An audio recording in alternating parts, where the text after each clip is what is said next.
Today on the Woodturning Workshop, we've got a great project for you. We're going to be making spheres.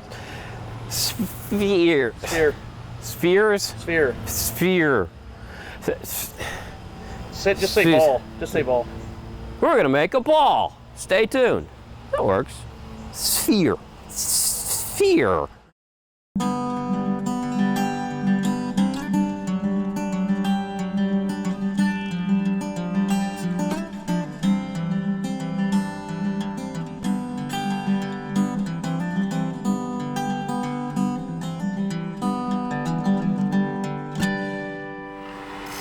Our guest today is our good friend Oren Zehner. If you saw him last season when he helped keep me from dying while we cut down a tree, well, he's here today to teach us how to make balls. Balls. Yes. Balls. And Yeah. Oren is a great guy. He also was a woodworking and wood turning teacher for 29 years. And way back about years ago, he taught me how to turn wood. And today he's going to show us how to make a ball, because it is really an intricate process, and once you learn how to make it, they're going to be a lot of fun because people love to get these as gifts. And they're really beautiful too. How'd you get started in this? Well, kind of two parts. One, Larry, another one of my students, we decided for our woodworking club that we needed to go ahead and do a demo. And so our demo was going to be on spheres. Some of us can say it. Spheres. And so we went through and the process there and kind of tag teamed it, and it was a really good show. Then it went into, well, let's do a wood collection. Yeah. So I'd get a piece of wood, we'd cut it in half, he'd get one, I'd get one. So we both started off with the same, piece of wood, right. Oak, Purple Heart, whatever, and we both had to have one. We'd each turn a sphere out of it. And so this is kind of the collection that I've obtained over the years, and I've kind of carried it and done a few things. They're not all wood, right? Different sizes. These are all beautiful, and a wood collection is a really cool hobby to pick up whether you're a woodworker or a wood turner, because look at the varieties you have here. I mean, what do we got? Let's start over here. Oh, well, that's the good thing about a wood collection is if you can put a name to it and tag it or whatever. And I haven't done that, so some of these I may have to make up, so we'll take some of them that I know for sure. This is the Banksia seed pod. Wow. Kind of unusual. It's got the little bit of fuzz. Yeah. Very nasty and dirty. Yeah, I categorize this under extreme turning. We did one last season, and all the seeds fly out and everything else. Yeah. But it's pretty. And I think this was plum. Wow. So you get somebody that's cutting a tree down, you look at it. And yeah, looking for, in something like this, you're looking for grain pattern as best that you can. Well, and then, I mean, look at the finishes you have on some of these. This is obviously Cocobolo. And we'll show you later how to get that type of a finish. Yeah, it's great. And when you make the spheres, you are looking for something that will show off the wood. I mean, if you look up here, you've got, what is this? That's a piece of honey locust. Honey locust, okay. Honey locust. And you got a crack. Yeah, that's because you've got, here's like a knot in the center of the tree, or two knots that came through, and anytime you get that, you're going to get a crack. That's why green wood is kind of tough to turn. That piece that you've got there is a piece of live oak. It was turned green, and you may not be able to see it, but you can sure feel it. It's very lumpy and out around. But that's cool. I mean, that's another thing to go for. Gives it character. Yeah, it's almost an egg. Yeah. This is a beautiful piece of maple, ambrosia maple. Yeah. So little wormholes, that's what causes the color. This is a piece of cedar. And again, you can see some of the hairline cracks in the cedar. Cedar is really tough to get dried out without cracking. Well, it's got the knot there, so again, you're going to get that. Well, and then when you come over here, this isn't wood. Well, some of it is, but the ball's wood, but these pieces in here, these are plastic, some type of an acrylic. And just people come in the house and they see this. People like wood, but they really like color. Both my daughters have laid claim as soon as they came in, and they grabbed some of these. I can't find this stuff anymore, unfortunately. And what are those are unusual looking. This is kind of a weird thing here. You got to go to some extremes. This is a sycamore ball, the pods that fall off the sycamore tree. So you get one of those and you pour a bunch of super glue on it and you start turning, more super glue. Anyway, and that's what the inside of those look like. Yeah. this is just really pretty. And Oh, you're getting small. this is a peach pit. To give you an idea, everybody knows how big a peach pit is. Yeah. Well, that's a peach pit. Oh And my. I've got one, it's a little bit smaller than that. That was the first really small one I turned. So, smaller they get, the harder they are to turn. And this isn't exactly wood turning, but while we're looking at small things, Oren is going to be graduating as a watch repairman, watchmaker. He turned this on a lathe, and this is large compared to a lot of stuff he has to make in that class. Now, one last thing before we kill our photographer Brian with all these close-ups is eggs. I mean, you're making a different shape. No, we're not going to do that today, but this is a little bit more advanced. Yeah, well, it's easier, you know, people like you that can't say spheres, well, you can make eggs instead, okay? Yeah, because I can actually make a curve really good to the right, but to the left, I'm terrible. So that would probably work out for me to make eggs. So, okay, well, let's go ahead and get in the shop and ready to go in? This isn't the shop. This is just the wood storage. This is all wood storage? Yep. Oh, Just wood man. storage. You can never have too many tools or too much wood, That's right? exactly right. Okay, well, let's go to the shop Okay. then. You know, one of the things I like about Oren, the fact that he's a teacher, he's also fairly analytical. So when he does a project, he really steps it out, literally steps, because you look at things as a teaching end or process. So that's why I came to you, because you're the pro on this one. Well, there's always more than one way to skin a cat. Yeah. Some people, the end product is what they like. Some people like the process. So this is just real quick. The way that you go through, we start with a piece of wood that's rectangular. Mm-hmm. The way that we determine that length is, we'll explain that later. Yeah. And then we turn a piece round. After we've turned it round, then we're going to mark off, this is the diameter here. Uh-huh. Once we've got that done, then we have to cut the waste off so that we've got tenons on both ends. Right. We're turning this between centers. And then we go ahead and we start turning the curve. Once you have the curve done, and you do it on both sides, and you try to get it as round as you can get it. Right. And you'll never get a perfect ball. That's the problem of this whole thing. You try, okay? Once you've got that done, then you go ahead and you cut the tenons off. I've cut one of them off here. You're going to cut both of those off. And then at that point, we have to do a little bit different process that we'll show you later. You have 3 axes that you're working on, and you start to turn it more round. Mm-hmm. And then when you're done, you should end up with a sphere that looks like this. Cool. Now there's more than, again, this is starting with one block that's a little bit rectangular. Right. Well, I've got a piece of wood here that I've kind of turned it down like step 2, but this piece is big enough where we could actually take and start to make 2 spheres, 2 balls, instead of 1. So, you know, you could make 1, 2, 3. Right. You know, that's one way to do it. So. Okay. Well, what are we going to turn? Let's go to the lathe, right? Well, yeah, I've got a piece over here set up for us to turn. I thought you'd appreciate that. I can't even move that.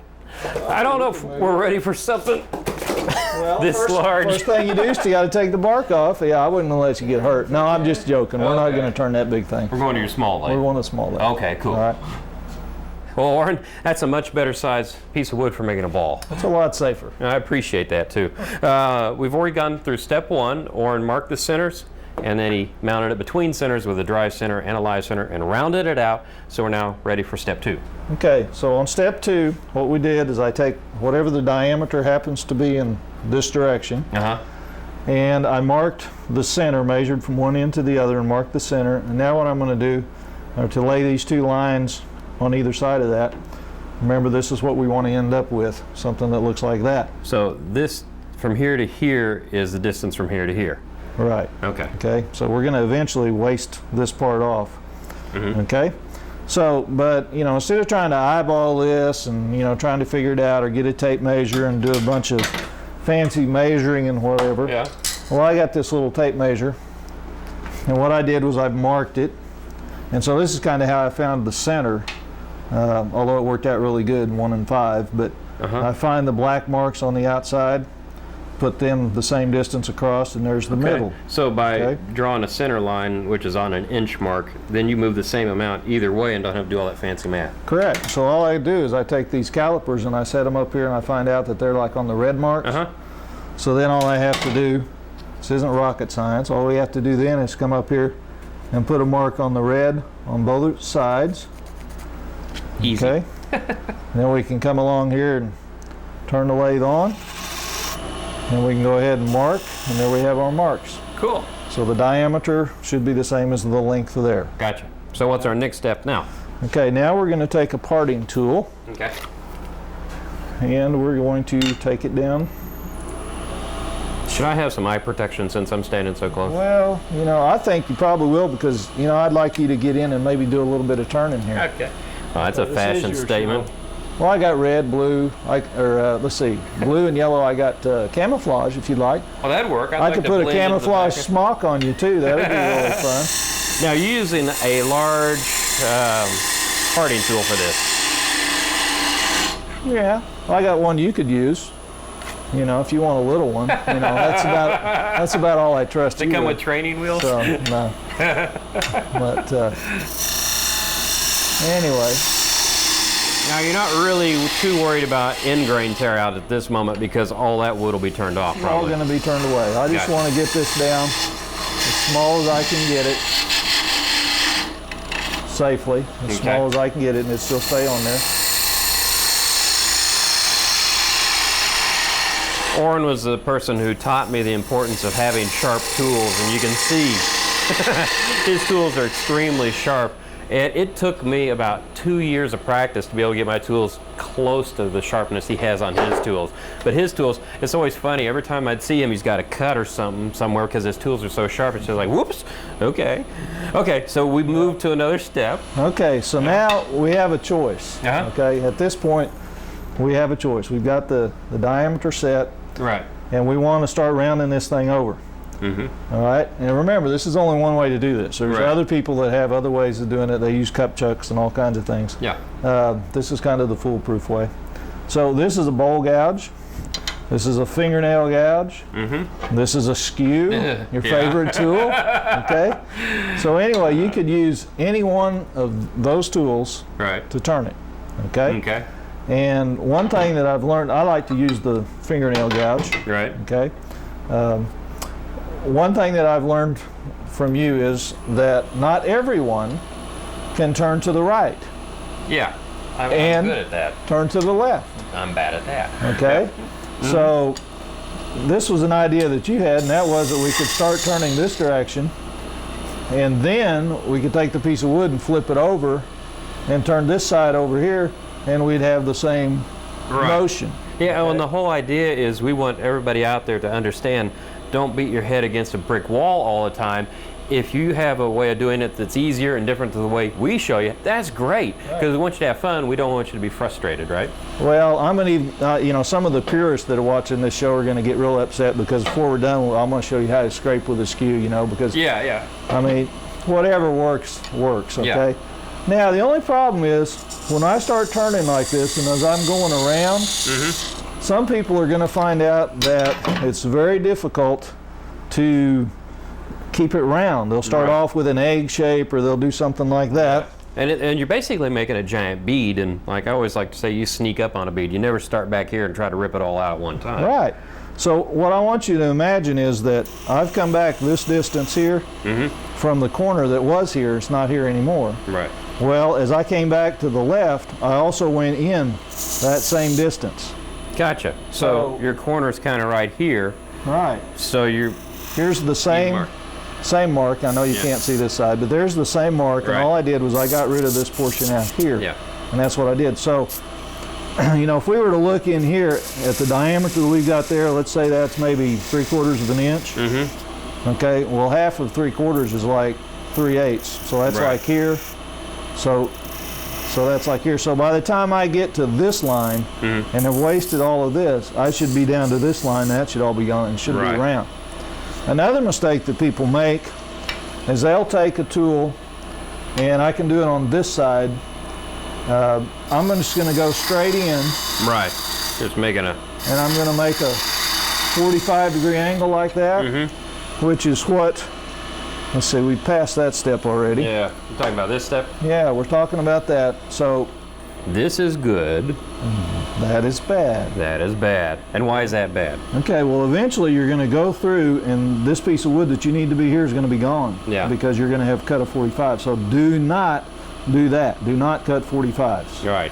Okay? Because then you'll be making, well, some sort of geometric shape that I don't know the name for. Right. Okay. So again, you know, the first time you're doing this, you know, if you've never done it before, you can put these little marks on there as kind of a reference. Okay?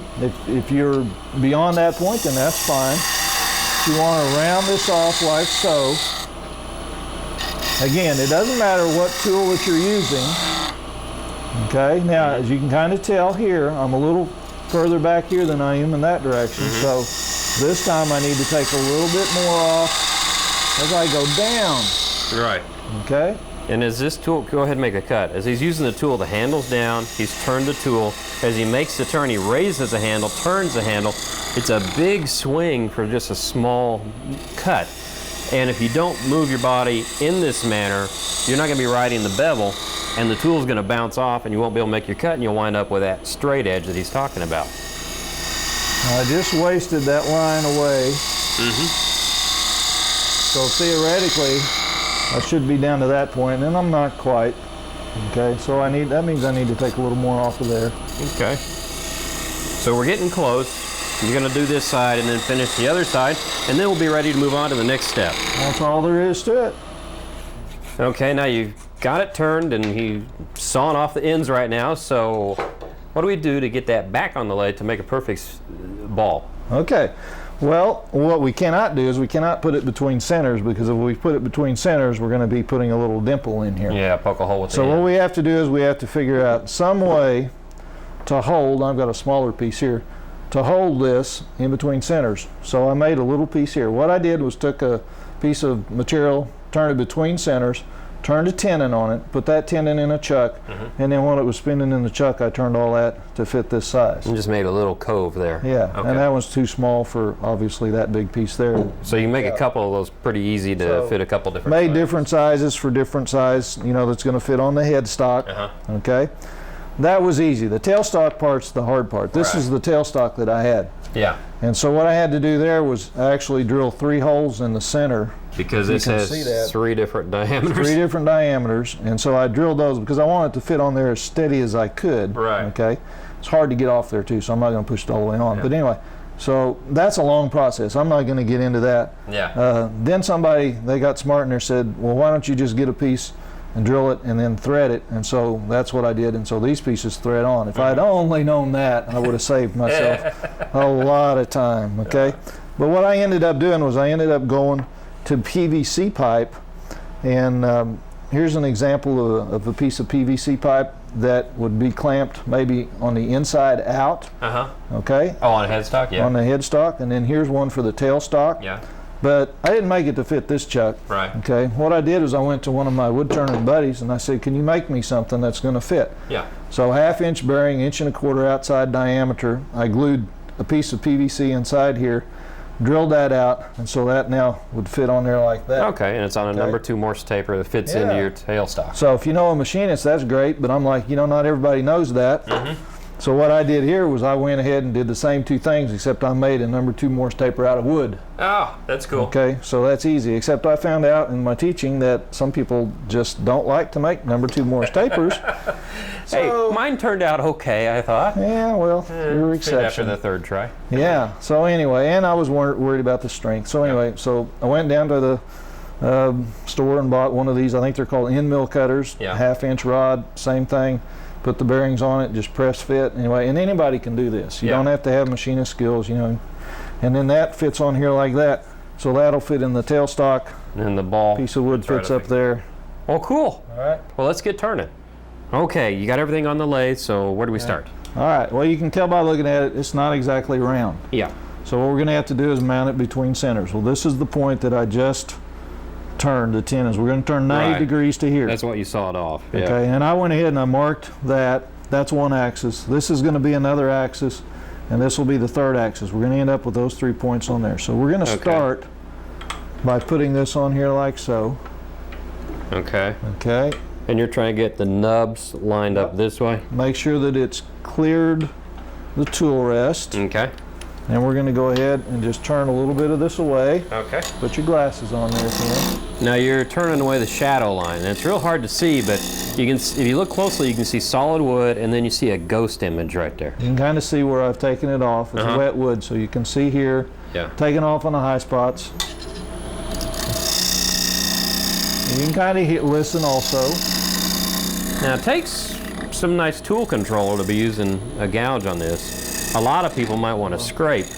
Well, we can do that here in a minute, but we're not close enough yet. You can hear it bouncing over there. So we got a little bit closer here. Okay. Okay. Now you can see I got rid of most of that. Yeah. Okay, so just a little bit more. I'm beginning to wonder if canary wood is any relation to walnut because I'm starting to cough. Oh, and you're using a little pull cut now, which is kind of just scraping a bit. Just a little bit. Okay, now we're going to go ahead and we're going to mark this axis so that you can see it. Okay. Okay, now we're going to take and we're going to turn that axis around here like that. So it's now running that way. Yeah, okay. So we're going to turn that. Now you can kind of see it's out around again. Yeah. All right. So we go ahead and we run this. So when you do this, if you start off with a 3-inch piece of wood, you're not going to have a 3-inch ball by the time you're done. It's going to be a little smaller. Probably going to be a little bit smaller. And if I was doing it, it'd be real small. Sometimes what happens, Tim, is I'll start out with something like this, and if I'm having a bad day, it may end up being about a 1-inch ball. Okay. But nobody knows. There's other times when you do this and things work, and you'll get a really good size. Okay. So anyway. It's not the point of us getting a finished ball right now. What I'm trying to do is just go through the steps with it so that you can do this and then repeat it. Right. Basically, all you're going to do. Yeah. That's the second axis. Okay. Okay. And there was our first axis. Right. Here's the second axis. Yeah. Okay. So now I'm going to turn this direction. Okay. Now you can kind of see how the lines go across. The lines go across. So I'm going to be turning that direction. Okay, and you haven't turned this direction yet, right? This is the third, the last of the 3 axes that we're going to turn on, okay? Whoa, don't do that! Oh, we never get catches in the woodturning workshop. No, surely. We don't want to. I can edit. That's real life. Okay, one of the things you wanted me to show you was, okay, if you're really having troubles with that, okay, the purest at heart are not going to like this. But you can go ahead and you can put the skew down like this, and you can go ahead and you can rough it out like that. Right. Okay. Again, you may tear a little bit of wood out, unfortunately. And once you have it curved down too, curved down, smoothed out pretty good, you could bring the skew in and just do some final scraping cuts on it, right? And this is pretty rough. I'd have to go through and repeat these processes, until I got it a little bit more round. So I'm almost embarrassed to let you look at that. But, hey. So a couple more minutes, you'll have that into a ball. And so then what we do after that, we go to the next step, right? Okay. And then we're going to go and we're going to buff it. Cool. So Oren, now this is green. We're going to have to let it dry, and then you have to return it so you can sand it because it'll get a little oblong. But now you're buffing one that you've already turned, right? Okay, yeah. This is a 3-step buffing process. I've already done the first step, which was Tripoli, and then this was which is a heavier type of buffing material. It's and that works good on dark wood. If you're doing a light colored wood, the one that's totally light, you don't want to do that. You just go to the white. Okay. And then we're going to end up with the wax. Okay. So this is the white diamond, I think is what they call it, right? I think so. Okay. And then you're going to be putting on to this? Yep. I'm going to be putting that on there. Now this is not, what you have to understand is that's really shiny, but there's really not a finish on it. It's just wax. So if the dog's nose touches it and they lick it, or a little baby touches it, and whatever, the finish will come off. So you could put lacquer, you could put polyurethane, let that dry, and then buff it up, and you'd have a finish. But what I like to do is I just like to buff them up like this. Just kind of watch as you go around. You can see how shiny that makes that. Do you do this on 3 axi? No, I don't do that. I just kind of keep moving it around a lot. Now, carnauba is a really tough wax, isn't it? Yes, very, very hard.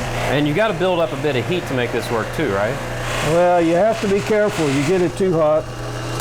There's kind of a fine line begins with getting it too hot. And not. Wow, that just has an amazing, amazing shine to it, and there's no finish on it. Well, Oren, I really want to thank you for being on the show today. It was great. It's been fun. Oh, and we're gonna have you on again. Okay. Well, until the next time on the Woodturning Workshop, keep turning. Keep turning. Yeah. Welcome to the Mowing Workshop. Can I get you to do us a favor? Yeah. Could you stop for about 10 minutes? Yeah. We're videoing over there. Oh. I'll just Yeah, wait right. there. I need you to stop mowing because I'm doing a TV show. Yeah, sure. All right. That's nice. Yeah, it was. Here he comes. He's running. Okay. He's running. I like it when somebody else has to do the work. Come on, Oren, move it. I'm out of breath, man.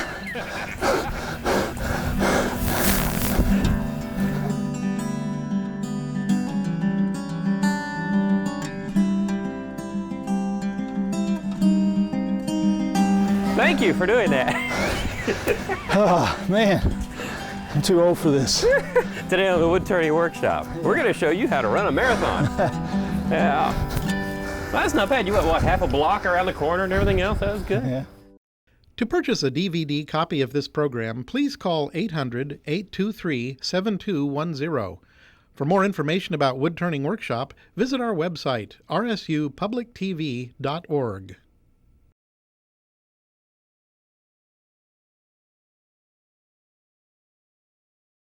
Welcome to the Woodturning Workshop. Today we're going to make a great project. We're going to make spheres. We have to figure out some way to hold this in between centers. Too old for this. Today on the Woodturning Workshop, we're going to show you how to run a marathon.